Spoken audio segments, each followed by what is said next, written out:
What if you could automatically tier storage based on simple policy settings? That is exactly what Relocation FAST is designed to provide.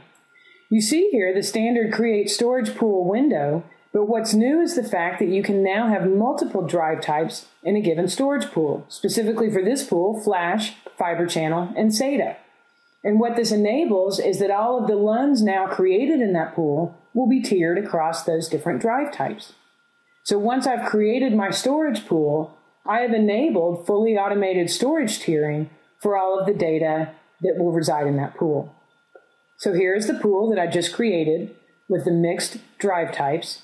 And so from here, I can start creating LUNs in the pool. And as noted earlier, all of those LUNs will be tiered across those different drive types. You'll notice in the Create LUN dialog that there's no extra effort associated with having the tiering occur. I simply provide the standard inputs of capacity, number of LUNs that I wish to create, optionally names if I wish to add at this time. And with these standard inputs, I've now created LUNs in my tiered storage pool, and by virtue of being in that pool, they're automatically tiered.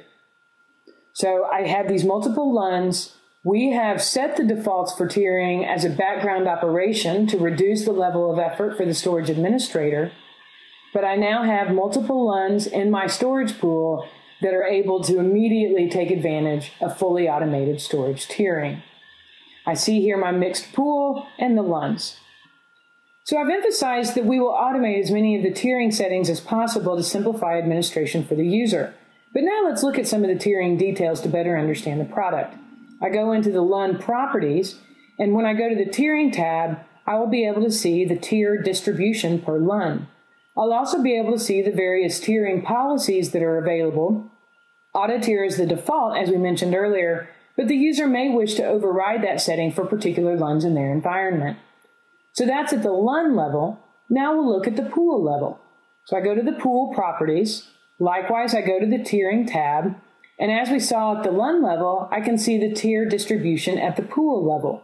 I can see each of the tiers, and for each tier, the amount of data targeted for moving up or down according to activity level.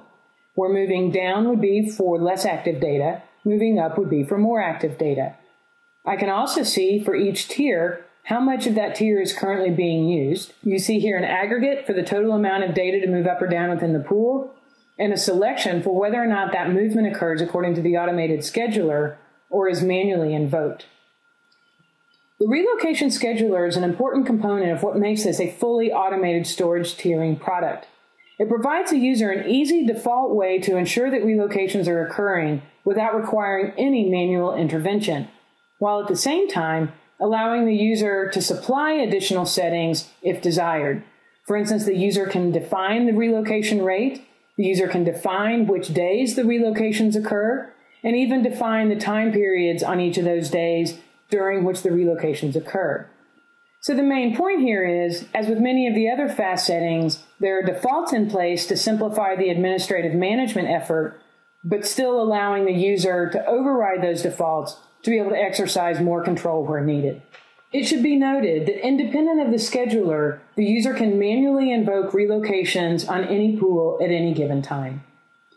One final component of tiering management is the tiering view block that will be provided with the new Unisphere interface. This provides a nice tiering summary of all of the relocation operations that are targeted for this particular system. For all of the pools that have data to be moved, the total amount of data to be moved up or down, the user-defined relocation rate, and an estimate of the amount of time for these movements. So what about response times and SLAs? Relocation Fast Cache allows you to automatically manage your response times and SLAs by substantially expanding your system cache using flash drives. You see here the cache settings for your storage system. Here's Fast Cache, which has not yet been configured, and then your additional SP cache, read and write cache, which you should be familiar with from previous software releases of Flare. So to configure Fast Cache, I simply go to the Manage Cache shortcut link. First, you'll see the storage processor cache. Again, these are the settings that you're already familiar with. your read and write cache settings for your storage processor cache. And now we'll go to the Fast Cache tab so that we can configure our fast cache. You see here again, it has not yet been configured, and to do so, I simply click on the Create button, and the system will now display all of the drives that are eligible to be used in the fast cache. As usual, I can accept the automatic settings, or I can override them by selecting manual and make whatever customized settings are appropriate. In this particular case, we'll stick with the automatic settings, and now I've begun the process of creating my fast cache. I see here it's initializing. I'm 15% along the way. And now fast cache has been enabled on this storage system. I can see the size of the fast cache is 1,800 gigabytes, almost 2 terabytes. Comparison to the original SP write cache of 6 gig, and I have a 300x extension. What if you could reduce your storage footprint with a single click?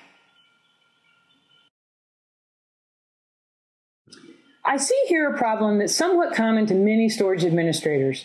I'm running out of space in my storage pool. Clarion compression will allow you to compress the space used by LUNs so that you can free up space in that storage pool for use by other LUNs. So from within the LUN properties, I can simply, with one click of a button, turn on compression.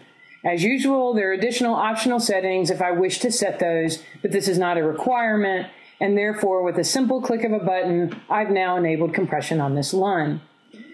If I wish to, I can find additional candidate LUNs on which to enable compression and thereby free up additional space in the storage pool. So at this point now, I've done this for multiple LUNs in my environment, and now I can look at the compression summary and see how this is working to free up space. I see that I have multiple LUNs. There are various ways along the way in terms of performing the initial compression, and when I return, I can see the compression savings for all of those LUNs, where I see essentially around a 50% savings for these LUNs.